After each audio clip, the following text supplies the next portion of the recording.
موضوع الدرس في فضيلة الحج وأحكام الحج في الوعظ والإرشاد.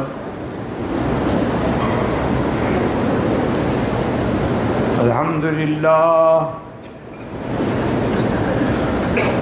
لله وكفى والصلاة والسلام على خاتم الأنبياء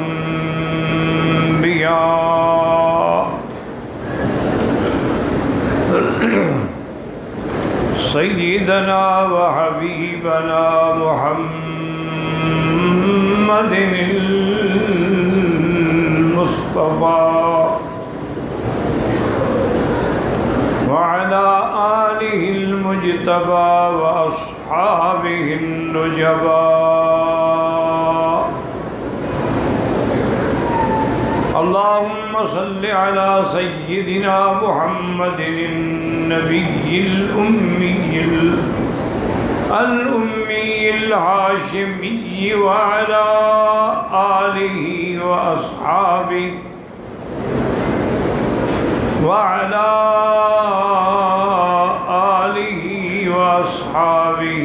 نجوم الهدى. أما بعد فقد قال الله تبارك وتعالى في القرآن المجيد والفرقان الحميد: أعوذ بالله من الشيطان الرجيم. بسم الله الرحمن الرحيم. الحج أشهر معلومات فمن فرض فيهن الحج فلا رفث ولا فسوق ولا جدال في الحج وما تفعلوا من خير يعلمه الله وتزودوا فإن خير الزاد التقوى واتقون يا أولي الألباب. قال النبي صلى الله عليه وسلم: من حج لله فلم يرفث ولم يفسق رجع كيوم ولدته أمه، أو كما قال النبي صلى الله عليه وسلم. صدق الله العلي العظيم وصدق رسوله النبي الكريم، ونحن على ذلك لمن الشاهدين ومن الشاكرين، والحمد لله رب العالمين. رب اشرح لي صدري ويسر لي أمري واحلل عقدة من لساني يفقهوا قولي. رب زدني علما. سبحانك لا علم لنا إلا ما علمتنا إنك أنت العليم الحكيم. برادران اسلام، واجب الاحترام بزرگوں، دوستوں، بھائیوں، عزیز نوجوانوں، اللہ تبارک و تعالیٰ کے کلام مقدس میں سے چند آیات مبارکہ اور آقا انعامدار حبیب کبریا سیدنا محمد مصطفیٰ صلی اللہ علیہ وعلا آلہ واصحابہ وسلم تسلیما کثیرا کثیرا کے فرامین مبارکہ میں سے ایک حدیث تلاوت کی ہے. دعا فرمائیں کہ اللہ تبارک و تعالی اس عاجز کو صحت، عافیت کاملہ دائمہ اور حق بات بیان کرنے کی توفیق عطا فرمائیں. آپ کو سننے سمجھنے کی، ہم سب کو مل کر حق پر عمل کرنے کی توفیق عطا فرمائیں. میں نے کل آپ کی خدمت میں عرض کیا تھا عمرے کے بارے میں،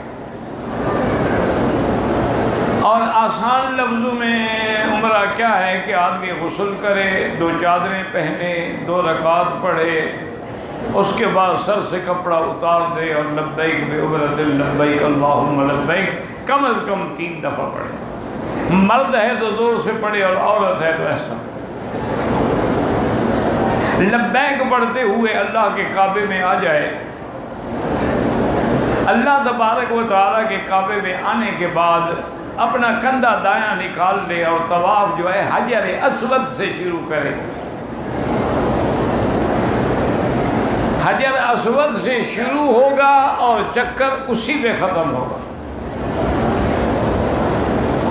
اور ہر طواف کے 7 چکر ہوتے ہیں، چاہے وہ حج کا ہو، زیارت کا ہو، وداع کا ہو، نفلی ہو.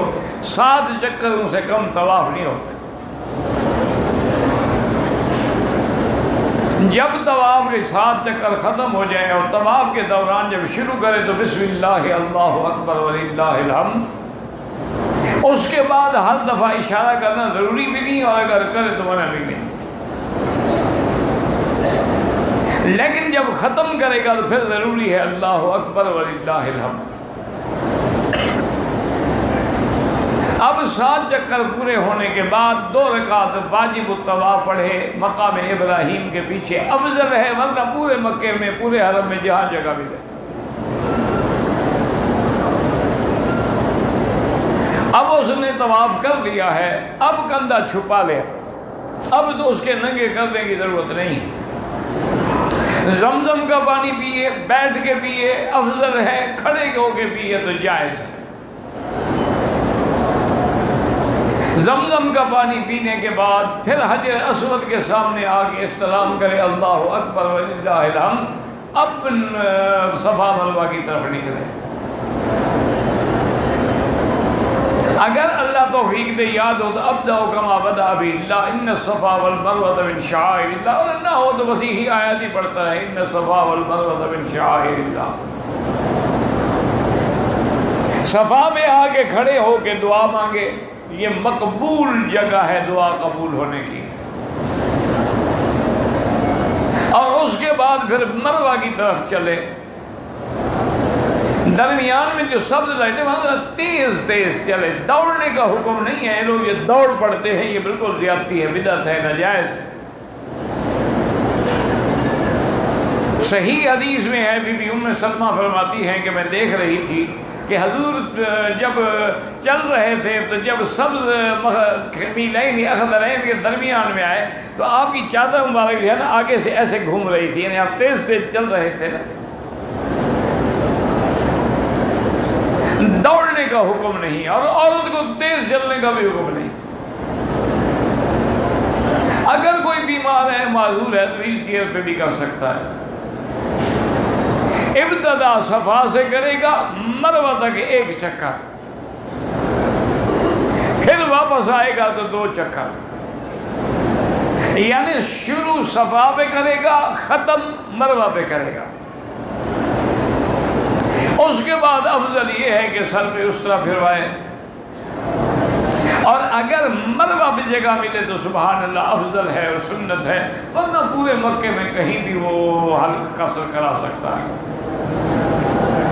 اگر بال بڑے ہیں تو اس کا چوتھا حصہ سارے سر کا کٹ جائے.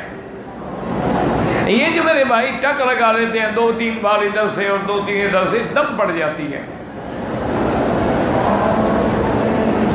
اور عورت جو ہے وہ اپنے بالوں کو پیچھے لے جائے، وہ جہاں اس کی انتہا ہو 1 پور کے برابر بال کاٹ ڈالے.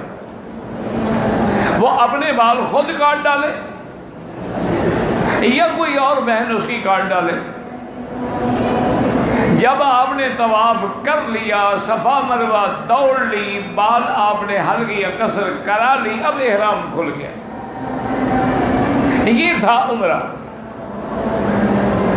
اور عمرہ جو ہے وہ فرض نہیں ہے بلکہ سنت مؤکدہ ہے.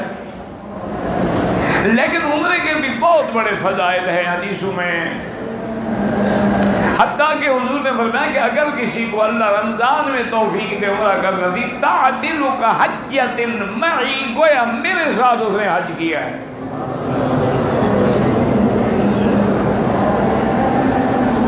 تو اب جناب سمجھیں حج کو کہ حج کیا ہے.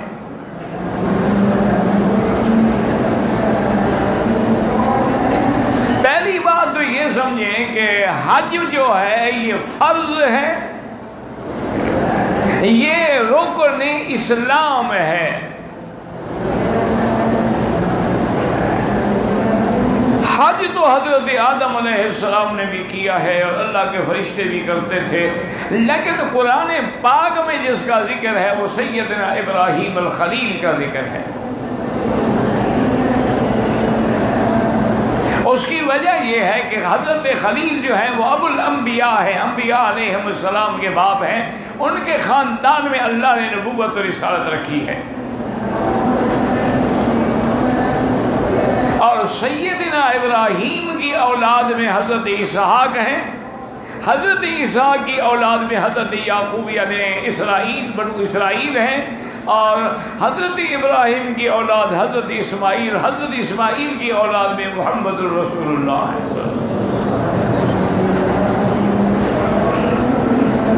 تو اس لیے ذکر جو آیا ہے نا اللہ کے قرآن میں، اللہ کی کتاب میں، وہ سیدنا ابراہیم سے ہے۔ پوری توجہ سے سنیں،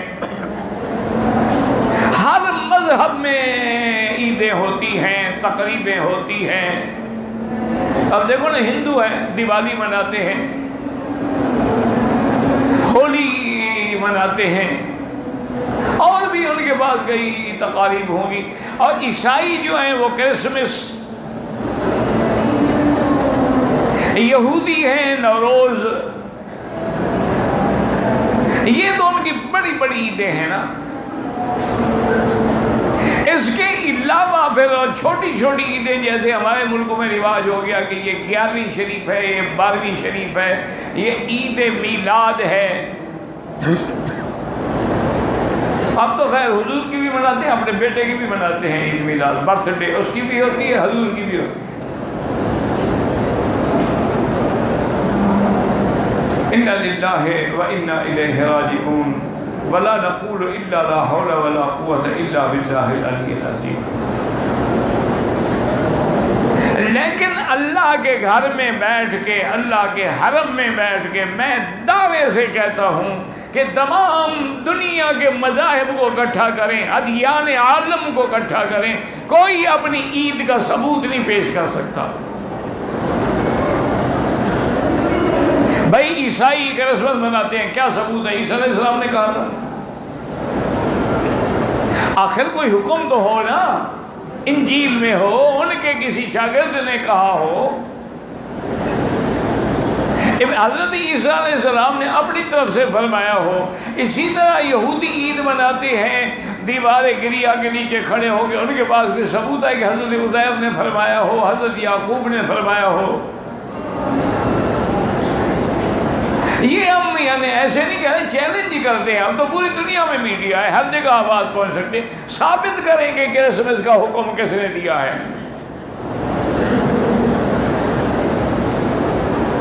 اور ثابت کریں کہ حضرت عیسیٰ علیہ السلام نے اپنے میلاد منانے کا حکم دیا ہے، اور ثابت کریں کہ کیا بی بی مریم نے ان کا ہر سال میں برسی منائی ہے، میلاد منایا ہے۔ اسی طرح ہندو ہیں، وہ دیوالی مناتے ہیں، گھر گھر میں دیے جل رہے ہیں، کس نے حکم دیا ہے؟ وید میں کوئی حکم ہے دکھائیں، کون سے وید میں ہے؟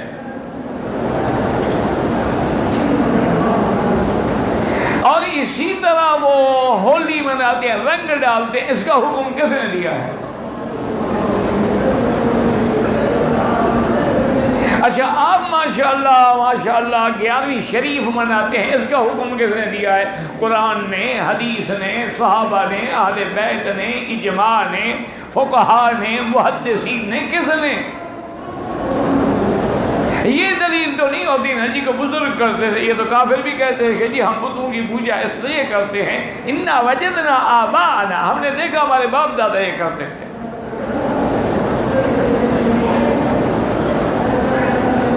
اسی طرح ہماری جو عید میلاد، اس کا حکم کس نے دیا؟ حضور نے فرمایا میرے بعد میری عید میلاد منائی جائے۔ یا ہم اگر محبت میں مناتے ہیں تو ہمیں محبت یعنی حضرت ابو بکر، عمر، عثمان، علی، اہل بیت نبی، حسن، حسین، فاطمہ، علی زیادہ ہے۔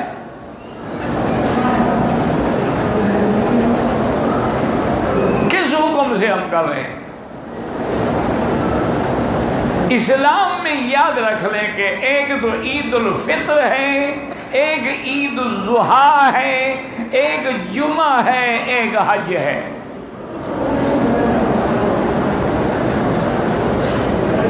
یاد رکھ لیں۔ اور اسی طرح یعنی یہ جو عید اعیاد ہیں اسلام میں، یہ لوگوں نے اپنی طرف سے نہیں منائی بلکہ اللہ کا حکم ہے۔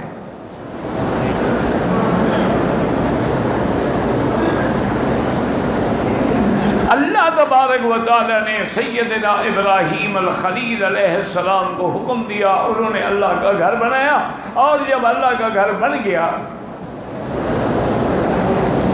دیکھیں پیغمبر ہیں، شان والے پیغمبر ہیں، اور صرف آپ پیغمبر نہیں، ابو الانبیاء ہیں۔ کیوں؟ حضرت ابراہیم بھی نبی، اسحاق بھی نبی، اسماعیل بھی نبی، یعقوب بھی نبی، یوسف بھی نبی۔ حضرت ابراہیم کے بعد تو جتنے نبی آئے سب ان کے خاندان سے آئے۔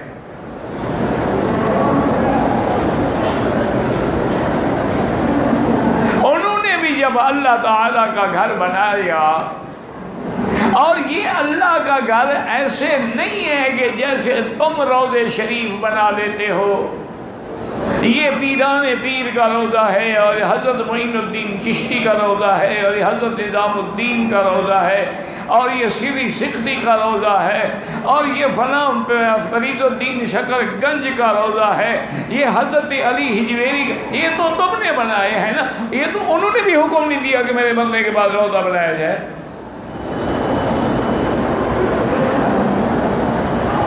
اللہ کے کعبے میں بیٹھ کے میں داری سے کہتا ہوں کہ میرے جو بریلوی بھائی جو عاشق ہیں ان مزارات کے، کسی ایک کتاب میں مجھے دکھا دیں کہ پیران پیر نے حکم دیا ہو کہ میرے مرنے کے بعد میری قبر پکی بنائی جائے اور میرا روضہ بنایا جائے۔ اللہ کا قرآن تو بڑی بات ہے، حضور کی بات تو بڑی بات ہے، صحابہ کی تو بڑی، مجھے خود انہیں پیر صاحب کا دکھا دو میں مان لوں گا، جھگڑا ختم۔ اگر حضرت علی ہجویری نے فرمایا ہو کہ مجھے داتا کہا جائے، آپ مجھے ان کی تحریروں میں دکھا دیں، جھگڑا ختم، میں کہوں گا۔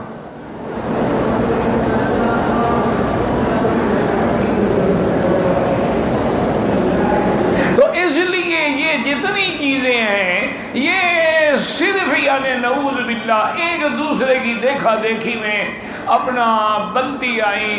ان لوگوں نے اپنے بھگوان اور اپنے دیوی دیوتاؤں کے مندر بنا ڈالے، ہم نے اپنے بزرگوں کے بنا ڈالے، انہوں نے اپنی رسمیں بنائی، ہم نے بھی اپنے بزرگوں کے عرس بنانے شروع کر دیے۔ ثبوت کوئی نہیں۔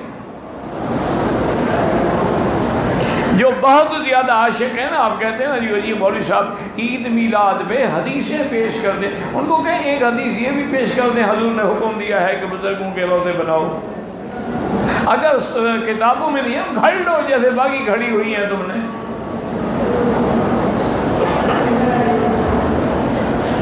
حضور پاک نے تو یاد رکھو کہ یہ حکم دیا کہ لعن اللہ الیہود والنصارى، اللہ کی یہود و نصارہ میں لعنت ہو کہ انہوں نے انبیاء کی قبروں کو سجدہ گاہ بنا دیا۔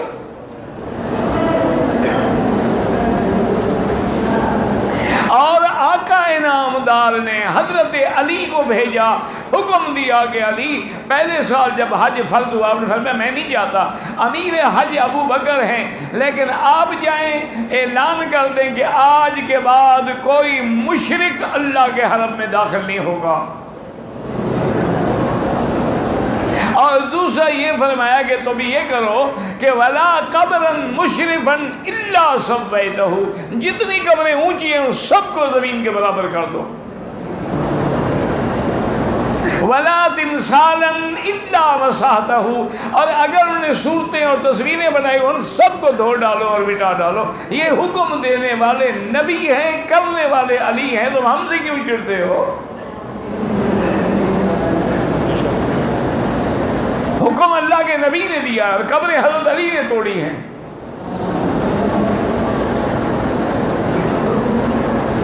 لیکن مبارک ہو مسلمانوں اور خاص طور پہ حجاج کرام کہ اللہ نے جو تمہیں دین نصیب کیا ہے نا، یہ دین نہ بے دلیل ہے نہ بے وکیل ہے، اس کے اندر حجت بھی ہے، دلیل بھی ہے، اور اللہ کے دلائل قرآن بھی ہے، فرمان رسول بھی ہے۔ ہم کوئی بات ایسی نہیں کرتے جس کی دلیل قرآن و حدیث پہ نہ ہو۔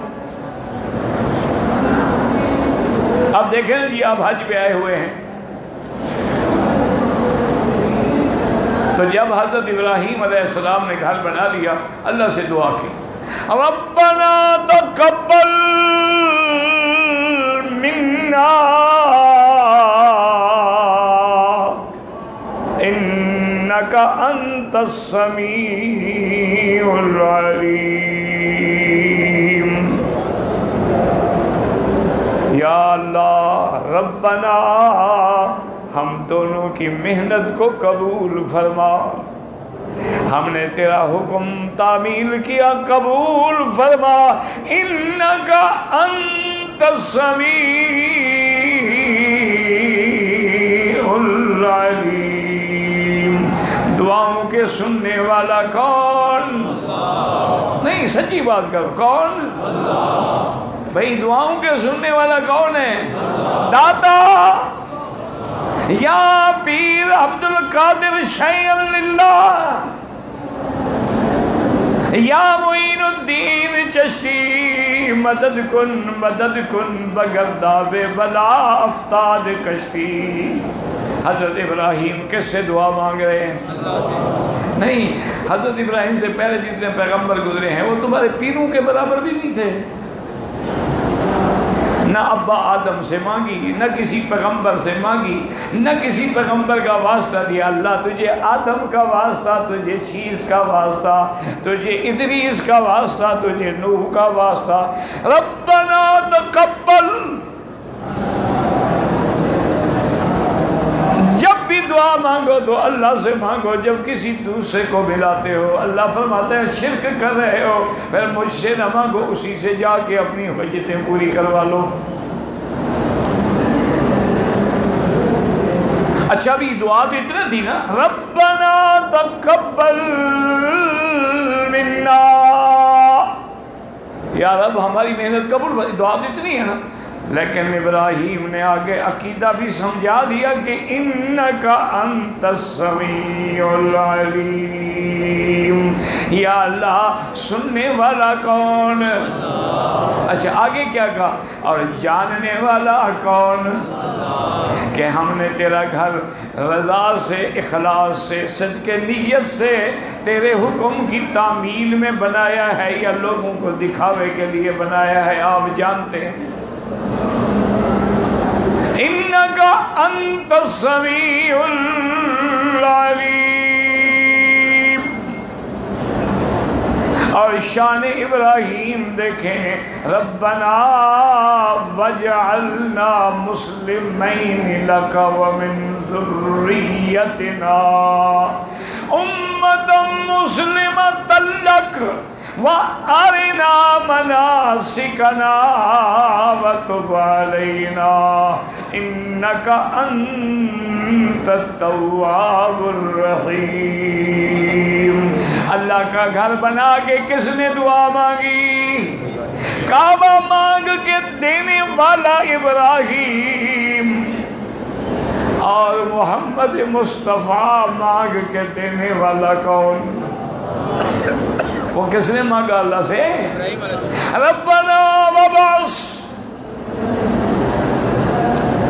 ہائے ابراہیم، اللہ نے کتنا فکر دی تھی، سوچ لیا کہ ایسے نہیں گھر بنایا، اس میں کوئی راز ہے، اور گھر بنایا ہے تو کوئی گھر والا بھی تو آنا چاہیے، ورنہ گھر تو آباد نہیں ہوگا نا۔ میں تو شام سے آیا چلا جاؤں گا، اس لیے دعا کی ربنا وابعث فیہم رسولا منہم، اللہ اس قوم میں سے رسول پیدا فرما۔ اس لیے حضور فرماتے ہیں کہ انا دعوت ابی ابراہیم،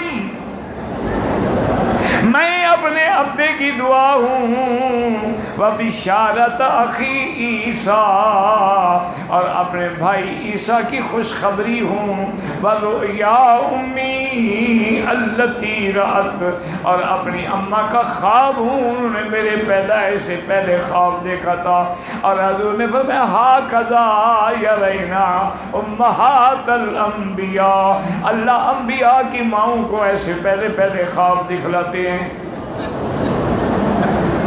صلی اللہ علیہ وسلم۔ اللہ اکبر، اللہ اکبر۔ اچھا بعض دعاؤں کو تو وقت لگتا ہے نا، سال ہر سال پیغمبر مانگتے رہے اور دعائیں بعد میں قبول ہوئیں، اور بعد جب اللہ راضی ہو تو فوراً قبول ہو جاتی ہیں۔ آدم علیہ حضرت ابراہیم نے دعا مانگی تو اللہ نے فرمایا ابراہیم ایسے کرو کہ تم اونچی جگہ پہ چڑھ جاؤ اور لوگوں میں اعلان کر دو کہ اے لوگوں اللہ کا گھر بن گیا، حج کے لیے آؤ۔ فوراً دعا قبول ہو گئی۔ یا اللہ میں تو تعبیر حکم کے لیے حاضر ہوں، لیکن میری آواز کہاں جائے گی؟ اللہ نے فرمایا ابراہیم یہ ہم نے تو حکم دیا ہے نا، تیرا کام حکم کی تعبیر ہے، آواز پہنچانا تو ہمارا کام ہے۔ حضرت ابراہیم اس جبل ابی قبیس پہ کھڑے ہوئے، اور یہ جبل ابی قبیس جو ہے اول جبل وضع علی الارض، یہ سب سے پہلا پہاڑ ہے جو زمین پہ رکھا گیا۔ میرا مولا یہاں پہاڑ بھی اول ہے اور کعبہ بھی اول ہے۔ بھائی کیوں بچے کیا ان تنگ کر رہا ہے؟ نکال دے اس کو، یلا یلا مشی، یلا رو یلا رو، راستہ دے دو بچہ چلا جائے۔ انسان کا فکر ذہن دماغ ہو منتقل ہو جاتا ہے۔ اتنے میں آپ درود شریف تو پڑھ سکتے تھے نا، لیکن حاجی اور درود شریف پڑھے بڑی الٹی بات ہے۔ چلو ڈوڑے شوڑے پڑھو جو تمہیں آتے ہوں، جو تمہیں آتے ہیں وہ پڑھتے رہو۔ اگر تمہیں درود شریف سے چڑ ہے، ویسے اپنے ملک میں جائیں گے کہیں گے جناب کیا پوچھتے ہو، مکے مدینے پہ وہابیوں کا قبضہ ہے، نہ کوئی مر جائے فاتحہ ہے نہ درود ہے، یہاں خود نہیں پڑھتے، وہاں جا کے جھوٹ بھی بولتے ہیں، کہتے ہیں نہیں مر جائیں فاتحہ نہیں پڑھتے اور درود بھی نہیں پڑھتے جناب۔ انا للہ و انا، اتنا بڑا جھوٹ مسلمانوں پر۔ تمہارے مسلک حنفیہ میں تو اگر نماز میں درود شریف چھوٹ جائے تو بعض اقوال میں ہے کہ نماز ہو جاتی ہے، لیکن یہ تو اتنے سخت ہیں۔ حنابلہ کہتے ہیں اگر نماز میں درود چھوٹ گیا نماز ہی نہیں ہوتی۔ جو درود کے اتنے بڑے قائل ہیں وہ منکر ہیں، تم درود کے قائل ہو۔ اصل وجہ کیا ہے کہ تم درود پڑھتے ہو اپنا بنایا ہوا، اور یہ درود پڑھتے ہیں محمد کا بنایا ہوا۔ فرق یہ ہے یا نبی سلام علیکہ، یہ حضور نے کہا تھا، نہیں ایمان سے کہا، حضور نے کہا تھا۔ حضور نے کیا کہا؟ اللہم صلی علی محمد وعلی آل محمد کما صلیت علی ابراہیم وعلی آل ابراہیم فی العالمین انکا حمید مجید۔ یہی درود صحابہ نے پڑھا، اہل بیت نے پڑھا، عاشقوں نے پڑھا۔ اب دیکھیں حضرت ابراہیم اللہ کے حکم پہ جبل ابی قبیس پہ گئے۔ اچھا اور اللہ نے کعبے بنانے کا حکم کس نے دیا؟ تو تمہارا کعبہ کس کے حکم سے بنا ہے؟ یہ خود نہیں بنا، یہ ہندوؤں کے مندروں کے ذریعے ایسے جہاں مرضی آئی مندر بنا دیا، پیسے زیادہ ہے تو سونے چاندی کے مندر بنا دیے۔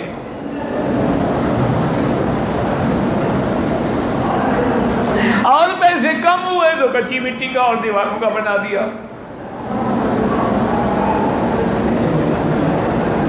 یہ بنانے کا حکم کس نے دیا ہے؟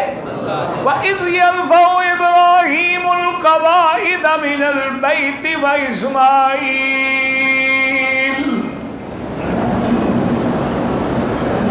جب حضرت ابراہیم اور حضرت اسماعیل اس کی اینٹیں اٹھا رہے تھے، کعبے کی دیوار اونچی ہوتی گئی۔ اب حضرت ابراہیم نے عرض کیا کہ یا اللہ اب دیوار اونچی ہو گئی ہے، بڑے بڑے پتھر ہیں، ان کو اٹھا کے اوپر لانا مشکل ہے۔ اللہ نے پتھر بھیجا، فرمایا ابراہیم دنیا تو کرینے بنائے گی، دنیا جو ہے وہ تو جیک بنائے گی، ہم نے تیرے لیے پتھر بھیجا ہے، یہ پتھر تیرے حکم کے تابع ہے، اس پہ کھڑا ہو جا، جب حکم کرو گے اونچا ہو جائے گا، جب حکم کرو گے نیچا ہو جائے گا۔ ایسے کسی کا گھر بنا ہے کہ اس کے لیے سیڑھی بھی اللہ نے بھیجی ہو؟ یا اللہ اتنی بڑی جگہ میں یاد رکھو ابراہیم تیرا بنا ہوا کعبہ بھی قیامت تک، اور تیرے پتھر پہ جہاں قدم آئے وہ بھی قیامت تک۔ یہ مقام ابراہیم کیا ہے؟ اسی پہ تو ابراہیم کھڑے ہوئے نا۔ اب اللہ نے حکم دیا کہ کعبہ بناؤ، اور یاد رکھیں تیرے گھر بناتے ہیں آرکیٹیکٹ آئیں گے، انجینئر آئیں گے، نقشے بنائیں گے۔ جب اللہ کا گھر بننے پہ آیا تو حضرت اسماعیل نے عرض کیا کہ یا اللہ اب مجھے کیا پتا ہے کہ یہ گھر کتنی لمبا ہوگا، کتنی چوڑا ہوگا، کتنی اونچا ہوگا۔ اللہ نے فرمایا خلیل گھبرانے کی کیا ضرورت ہے، ہم بادلوں کو حکم دیتے ہیں سایہ کر دیں گے، جہاں جہاں سایہ ہے نشان لگا دو۔ اللہ اکبر۔ ایسا گھر کبھی بنا ہے کسی جگہ؟ دیکھا ہے آپ نے؟ انا للہ و انا الیہ۔ اب دیکھیں شان اللہ کے کعبے، یا اللہ یہ تو تیرا گھر ہے، تو نے اس کو حرم کہا ہے، تو حرم کی حد کہاں تک ہوگی؟ اللہ نے فرمایا ابراہیم فکر نہ کر، ارنا مناسکنا، وہ مناسک بھی ہم آپ کو جبریل بھیج کے دکھا دیتے ہیں۔ اور بعض علماء نے فرمایا کہ جب حجر اسود کو اتارا تو اس کی روشنی اتنی تھی، فرمایا جہاں تک روشنی جائے وہاں تک حرم ہے۔ اصل وہی بات ہے کہ اللہ نے علامات دکھلانی۔ اب اللہ میں اپنا جبل ابی قبیس پہ جا فرمایا وَأَذِّن فِي النَّاسِ بِالْحَجِّ، لوگوں میں اعلان کر دو حج کا، یَأْتُوکَ رِجَالًا وَعَلَىٰ كُلِّ ضَامِرٍ يَأْتِينَ مِن كُلِّ فَجٍّ عَمِيقٍ۔ اللہ نے فرمایا ابراہیم اعلان کر دو۔ جب ابراہیم نے اعلان کیا ہر طرف رخ کر کے اعلان کیا کہ یا ایھا الناس، لوگو اللہ کا گھر بن گیا، حج کے لیے آؤ۔ اللہ نے فرمایا فرشتوں میرے ابراہیم کی آواز کو مشرق مغرب شمال جنوب ساری کائنات کے ہر بندے انسان اور جن تک پہنچا دو، اور جو بچے ماؤں کے پیٹ میں ہیں ان کو وہاں خبر کر دو۔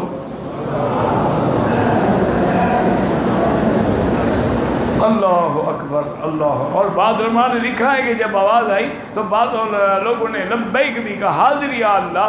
تو جس نے ایک دفعہ کہا ایک دفعہ آئے گا، جس نے 100 دفعہ کہا لگا تو میں 100 دفعہ کعبے میں لے آؤں۔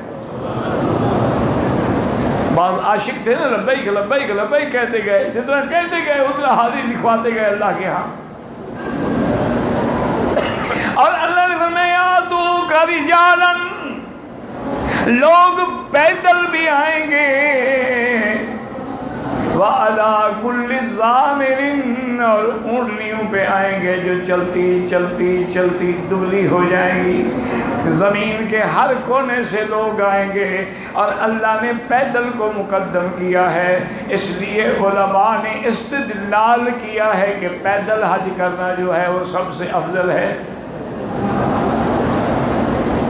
اللہ کی شان دیکھو، حرم میں ایک نیکی کرو تو 1,00,000 ملتا ہے، اور حج میں پیدل چلو تو ایک ایک قدم پہ 700 حرم کی نیکیاں ملتی ہیں۔ 700 لاکھ، 700 کو لاکھ سے ضرب دو، ایک ایک قدم پر۔ اللہ اکبر اللہ اکبر۔ بہرحال آپ لوگ تو پیدل نہ کرنا، وہ عاشق ہیں جو کرتے ہیں۔ آپ تو انشاءاللہ گاڑیوں میں ایئر کنڈیشن نہ ہوا پھر بھی آپ کا شاید حج نہ ہو۔ ایئر کنڈیشن تو ضروری ہے نا، اور چونکہ آپ سفر میں ہوں گے لہٰذا کھانا بھی البیک کا ہوتا کہ پتہ ہی نہ ہو کہ وہ بھی حلال ہے یا حرام ہے، اور پانی جو ہے وہ اس ڈبے میں ہو جو بینک نے دیا ہو تاکہ وہ ڈبہ بھی حرام، اس میں پانی ڈالنا بھی حرام، چھتری بھی وہ ہو جو کسی اور نے دی ہو سود کے پیسوں سے۔ تو بس دعا کرو کہ کسی اللہ والے کا حج منظور ہوا تو ہمارا بھی ہو جائے گا، ورنہ ہم تو تماشے پہ آئے ہوئے ہیں، حاجی تو نہیں ہیں نا۔ ایمان سے کہیں ٹھنڈے جب سے آئے ہو کوئی تبدیلی آئی ہے؟ نماز کے پابند نہیں تھے، اب تم پابند ہو گئے ہو، یا اللہ کے شکر سے ماشاءاللہ ساری رات گپے مارتے ہیں، صبح 10 بجے اٹھیں گے، ناشتہ شریف فرمائیں گے۔ مسئلے پوچھے او جی عزیزیہ میں لاکھ کا سوال، ہاں جی لاکھ کا ملتا ہے، اس سے بھی اور آگے چلے جائے لاکھ کا دوام بھی مل جائے گا۔ اصل کیا ہے کہ حرم آنے سے جان چھوٹے نا، بس میں آنا پڑے گا، آگے رش ہوگا، دھکے کھانے پڑیں گے، تکلیف ہوگی نا۔ اگر وہاں لاکھ کا ملتا ہے تو، اور یاد رکھو وہاں 1 لاکھ ملتا ہے، اللہ کے کعبے میں 27 لاکھ ملتا ہے۔ اب تیری مرضی ہے کہ تو 26 لاکھ کو ضائع کر دے۔ اکیلے نماز پڑھو تو لاکھ ہے، مسجد کی نماز پڑھو تو 25 درجے بڑھ جاتی ہے، اور جامع مسجد میں پڑھو تو 27 درجے بڑھ جاتی ہے، اور جو کعبے کے سامنے آگے پڑھیں گے واللہ یضاعف لمن یشاء، اللہ جتنا چاہے بڑھا دے۔ حاجیو غنیمت سمجھو، اللہ کے حرم میں آ کے نمازیں پڑھو، خدا کا کعبہ ہو اور امام موحد ہوں اور قاری القرآن ہوں اور عالم ہوں، جن کی ایک ایک آیت پڑھنے سے آدمی کو قرآن سمجھ آئے، پتہ لگے کہ ابھی قرآن نازل ہو رہا ہے، یہاں آنے کی کوشش کریں، نہ کہ ہوٹلوں میں سونے کے لیے آپ تشریف لائے ہیں۔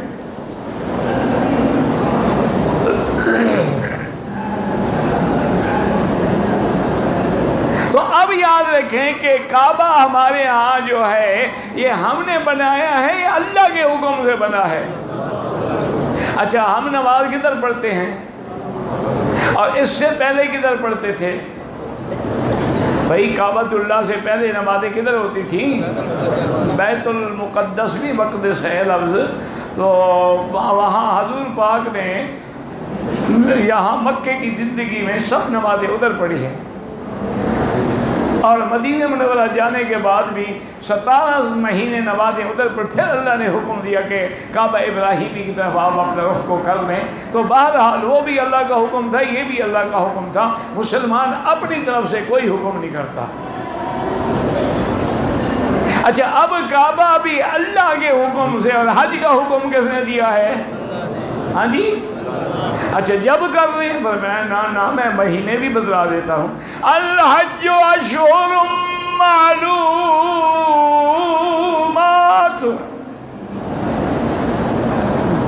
کہ حج کے مہینے گنے چنے ہیں، یہ 3 مہینے شوال ذوالقعدہ حج کے ہیں، یہ بھی ہم نے نہیں بنائے ہیں۔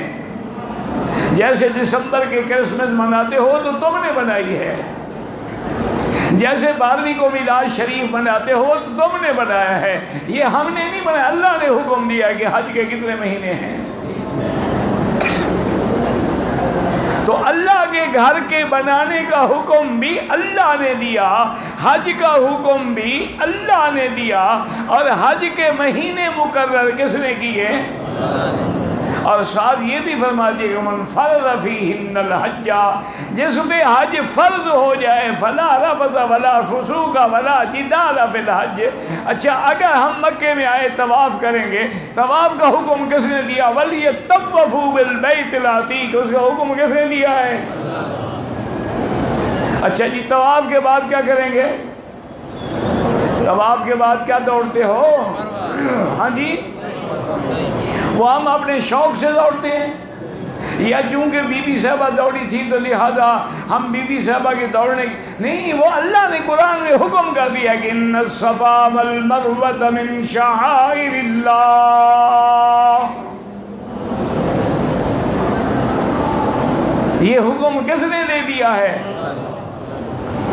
اچھا اس کے بعد ہم مینا جائیں گے تو وہ کوئی ہم نے خود کھڑا ہے نہیں. فلما بلغ معه السعي قال يا بني اني ارى في المنام. مینا میں ابراہیم بیٹے کو لے کے گئے، وہ بھی حکم اللہ نے دیا ہے. اور عرفات میں ہم حج کے لیے جاتے ہیں تو کیوں جاتے ہیں کہ لیس علیکم جناح ان تبتغوا فضلا من ربکم فاذا افضتم من عرفات. عرفات کا حکم بھی کس نے دیا؟ اب عرفات کے بعد کہاں آئیں گے؟ مزدلفہ. واذکروا اللہ عند المشعر الحرام. یہ مزدلفہ مشعر الحرام کا حکم کس نے دیا؟ اور قربانی کا حکم کس نے دیا؟ انا آتیناک الکوثر فصل لربک وانحر ان شانئک هو الابتر. تو قربانی کا حکم یعنی الحمدللہ مبارک ہو مسلمانوں، تمہاری عبادت کے ایک ایک لفظ کا حکم جو ہے وہ اللہ نے دیا ہے اور حضور پاک نے عمل کر کے دکھلایا ہے. احرام باندھ کے دکھلایا ہے، رمل کر کے دکھلایا ہے، حجر اسود پہ بوسہ دے کے دکھلایا ہے، رکن یمانی پہ ہاتھ لگا کے دکھلایا ہے، مقام ابراہیم پہ 2 رکعت پڑھ کے دکھلایا ہے، ملتزم پہ سینہ لگا کے دکھلایا ہے، صفا سے مروہ تک دوڑ کے دکھلایا ہے، 8 کو مینا جا کے دکھلایا ہے، 9 کو عرفات میں خطبہ پڑھ کے دکھلایا ہے، رات کو مزدلفہ میں قیام فرما کے دکھلایا. ہر کام پہ اللہ کا حکم ہے اور محمد کی مہر ہے. کہہ دو الحمدللہ. اور دعا بھی کریں اللہ صحت و عافیت دے تاکہ حجاج کی خدمت ہو. اللہ ہر بیمار کو شفا دے اور اللہ تمام آنے والوں کی حاضری حج عبادت قبول فرمائے. ہمارے دوست ہیں حافظ حسین احمد صاحب جو سینیٹر بھی تھے کوئٹہ سے، وہ بیمار ہیں کراچی میں. آج مجھے کسی نے بتلایا. دعا کریں اللہ ان کو شفائے کاملہ صحت عاجلہ عطا فرمائے. ماشاءاللہ بڑے ہی مجاہد آدمی ہیں. ان کے والد بھی بہت بڑے عالم تھے اور کوئٹہ میں بہت بڑا مدرسہ چل رہا ہے، اب بھی ہے مدرسہ، اور وہ سینیٹر بھی رہے اور MLA بھی رہے، پتہ نہیں کیا کیا رہے، لیکن ماشاءاللہ حق بات کہتے ہیں اور بڑے عجیب انداز میں کہتے ہیں. بڑی جرت والے آدمی ہیں. تو وہ بیمار ہیں، اللہ شفا عطا. اور جتنے بیمار ہیں دعا کرو اللہ سب کو شفا عطا.